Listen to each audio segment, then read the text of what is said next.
So last week I left the story off right when I touched down in Xiamen, and I talked about how I met this guy on the plane that was named Michael, and he introduced me to his son Jimmy, who had an offer letter from McMaster. So one interesting thing about Jimmy was that he actually, just by pure chance, went to Regina, Saskatchewan for 1 year of his high school and went to the exact same high school as my one friend that I was meeting inside China, which is crazy. I mean, just crazy coincidence that just happened halfway across the world. So just to be clear for this next section, Jimmy is the guy that I met that was the son of the guy on the plane, and John is my good friend from Regina. So Jimmy, guy I just met, John, good friend I've known for a long time. So I'm going to continue this story right from there. So I've got off the plane in Xiamen, I went through customs, and now we are on the way to Jimmy's house. So we get off the plane and we go to the parking lot in the airport, where he then drives us to his house. And in the parking lot, he clicks his keys to unlock the car, and he unlocks this Tesla Model X, which is one of those really nice cars that have the wing doors on them. So I was like, oh my gosh, this kid is like a real international student. So while we're going to his house, one thing that really amazed me was just the sheer amount of greenery that was integrated into the infrastructure in China. It was just everywhere in such a way that you really could not find anywhere in North America. Or maybe I'm generalizing, but at least in the big cities in Canada, you can't find greenery like this integrated inside of the highways, the overpasses, the same way that you do over here. Like on the overpasses, they actually had creepers that were hanging down, going into the tunnel that you're driving through. And then when you pass through it, then there's just big trees that are overarching on both sides. It's like you're going through a nature trail, but you're driving through it. And it's everywhere, even on the big roads, the big main roads that you have to go to between cities. The street that he lived on was also really beautiful. It was like really, really nice. It had really nice trees, really nice plants beside it. It had this winding driveway that you had to drive up to, and then beside the winding driveway there were these overarching trees and just this super, super nice community. So yeah, anyway, I get to his house and he literally lives inside of a mansion. His house backs onto a golf course. Anyway, I go into his house, and as soon as I go into his house, his dad ushers me into the kitchen, and he says, oh, the flight was really long. Here, have an espresso and have a beer. And he hands me this Tsingtao beer, and also this espresso, and the espresso was built into the wall, like the coffee machine, which was crazy. I mean, sure, I guess. And keep in mind that it is 6 a.m. Like, we just touched down. It is the crack of dawn, and he gives me beer. And I thought that was hilarious. But they were very hospitable to me. They were very kind. They said, rest, digest. I know you had a long flight. I told them about my 3 transfers and then the big 12-hour gaps in between. And they said, sure, do whatever you need, shower, get ready.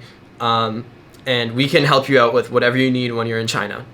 So I jumped on this opportunity, and I thought, let me get the Chinese SIM card while I'm here instead of going with John. Because my original plan was to go with John. Remember, the reason why I wanted to get my Chinese SIM card first is because everything is tied to the Chinese SIM card. So yeah, then they say Jimmy can help you out. He'll take you to go get the SIM card at 10:30 in the morning, but just do what you need to do until then. So I had 4.5 hours to kill. In that 4.5 hours, I just walked around their house, talked to them, showered, changed my clothes because I stank at this point, and flew the drone around. And they said, yep, if we leave at 10:30, we'll have everything ready for you before you need to go fly. My flight was at like 5:30, I think.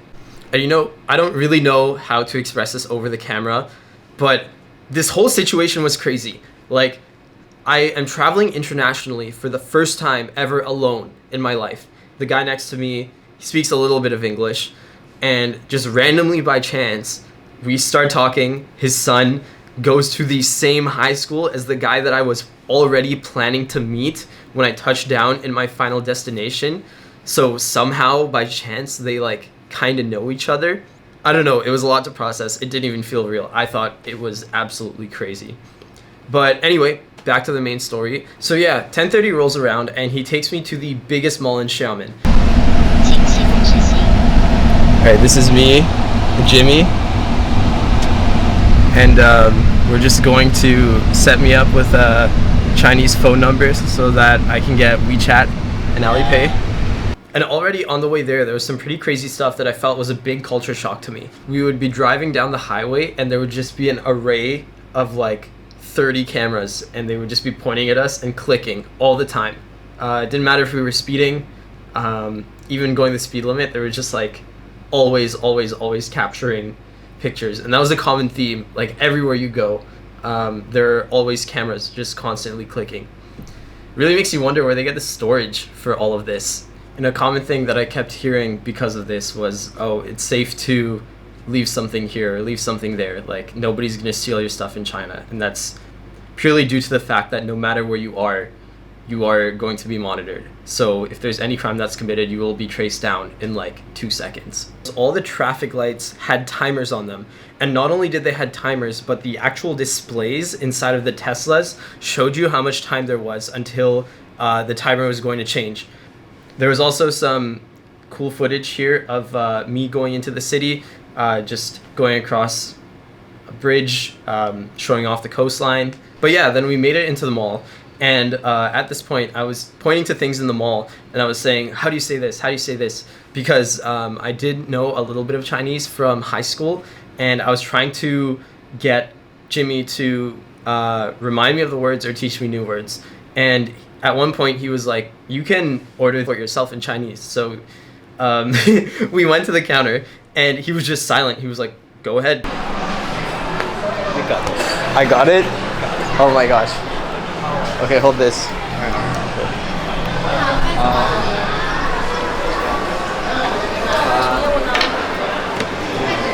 Sorry. Sorry. 你好，我没有中文中国电话号码。要办一张是不是？ Yeah. 护照，护照。 Oh, you need to bring the passport. In the car.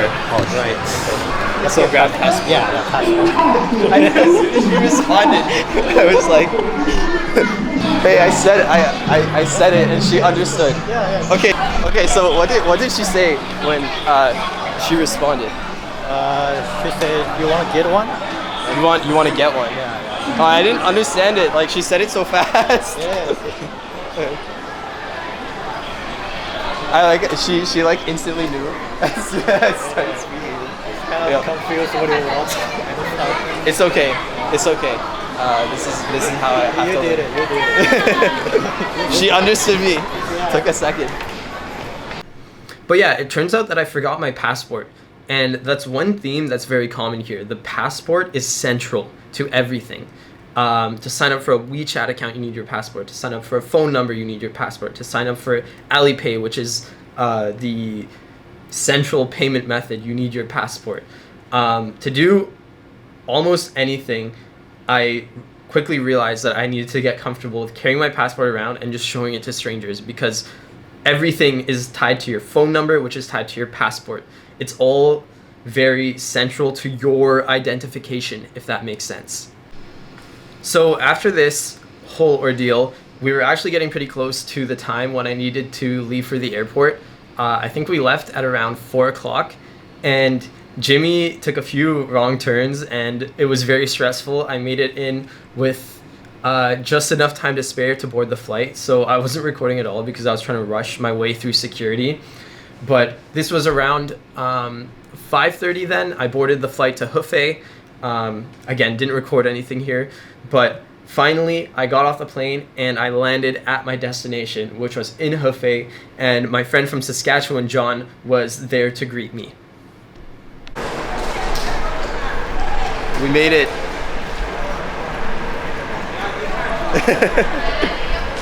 Here we are. This is John. So we are finding our way to the East Campus, right? You said? Campus, yeah. Yeah. So we're going to the East Campus. We're just trying to pick up a taxi right now. So, John, I guess you're ordering one? Yeah. We have to go over there, but yeah. Yeah, but it was awesome seeing John for the first time in a really long time. As soon as we got there, we just brought all my suitcases. We went outside. He called a taxi for us, and then I was just yapping to him about my experience in China, and then he started telling me about a few things over here which I thought were pretty interesting. So I think right away, what should we do? Well, you're gonna have to check in first. To Right. university. The place that we're going to grab dinner closes at like 12, Okay. so we have like plenty of time. Okay. Yeah, we have the Mongolian skewers and Japanese sleep combo. Those who know.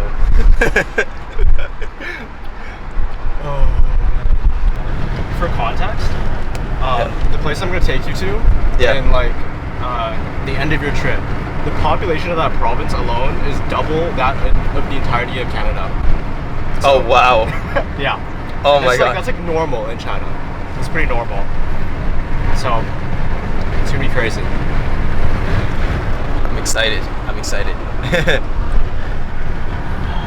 And like the time you came is also perfect because the weather is like really nice right now. Yeah. I It's like agree. getting hot now, but it's still like in that nice area. Yeah. So like, what is all of that they have on the display? Is that like? They got advertisements. Sorry? They got advertisements on the display. Oh, Like really? So it's like integrated into the car. Yeah, it's all integrated into the car. And again, even in Hefei, I was just appreciating all the greenery that was on both sides of the road. One thing that I noticed already is how much greenery is incorporated into the infrastructure. Yeah.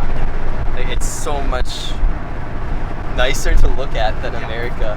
I went to visit the Chinese Academy of Arts graduation exhibition, and I noticed that there's a specific major for city planning.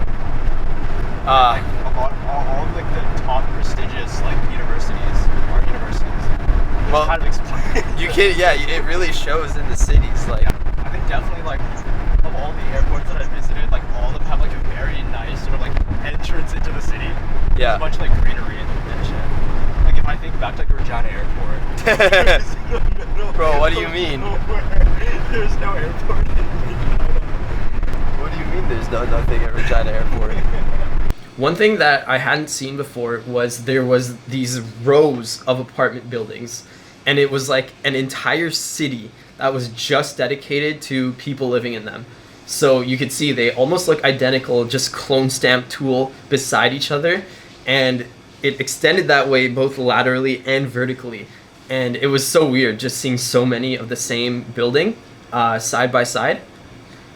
But yeah, I guess that's what you got to do when you have so much of the world's population. So here, John was just pointing out how many buildings are going to be RGB inside of China. Like there's some buildings with the LEDs on. Yeah. Which is, it looks so nice, bro. Oh yeah, there's a lot of buildings like this that look like this as well. Whoa. Oh, that's cool. Yeah. Wow, check that out. Bro, just wait until we get to Shanghai. Bro, this guy ain't seen nothing yet, bro. Does he know? Going to China during the day is like, it's like one China, but going to China in the night is just a completely different like vibe. And, like there's like shit on the trees as well. Yeah. Oh, wow. Yeah, I see that. Yeah. It's like West Sale at McMaster, except like actually good. Also, the nightlife here is insane. Like, I not bet. in this area, but if you go like down south, people are grabbing like, people say like grabbing dinner at like 11 or 12 is early. They're like, oh yo, it's like 11's too early, bro. Let's grab hot pot like 1 a.m. Oh my god. And then there'll be like KTV at like 2, and then they're gonna grab like skewers at 3, and they'll go home at like 4, 5, 6. You know, it's insane. It's actually insane. And again, that was something that was completely new to me. I mean, you walk around North America, you don't see any buildings with these big neon lights on them. So one thing that was also really funny was John kept saying, wait till you get to Shanghai, wait till you see the big city. And I thought it was really funny for me that came from Saskatchewan and going to Ontario, where I was in Hamilton close to Toronto, and I was like, oh my god, this city's so big, look at all the big lights. And then after I was in Ontario, I go to Hefei, which has a population of like 12 million people, or maybe 10 million, I'm not sure. Literally 1/3 of Canada. And I'm like, oh my gosh, this city's massive, look at all the cool lights. And then John's here telling me, dude, this is the boonies of China. Like, wait till you get to the big city. Look at that. Wow. This feels like the boonies, bro. Like This feels like the boonies. I mean, yeah, we are like not even in the city yet. Yeah, that's true. Wow. I'm looking at this and I'm like, wow, look at all the cool lights. And John's like, this is the boonies, man. Like, the lights are cool. The lights are cool. I won't take that away from them. But yeah, we're not in the city yet. So John said this is like the Hamilton of China. Like, yeah. Minus like the crackheads. Minus the crackheads. But I mean, look around at this place. The infrastructure is very beautiful. Yeah, I'm out here like taking it all in, like, wow, this is phenomenal. Apparently John was telling me this place is like the China Silicon Valley. Finally, I arrived at USCC for the first time after a long journey. This is apparently the main entrance of my school. It's very beautiful to me.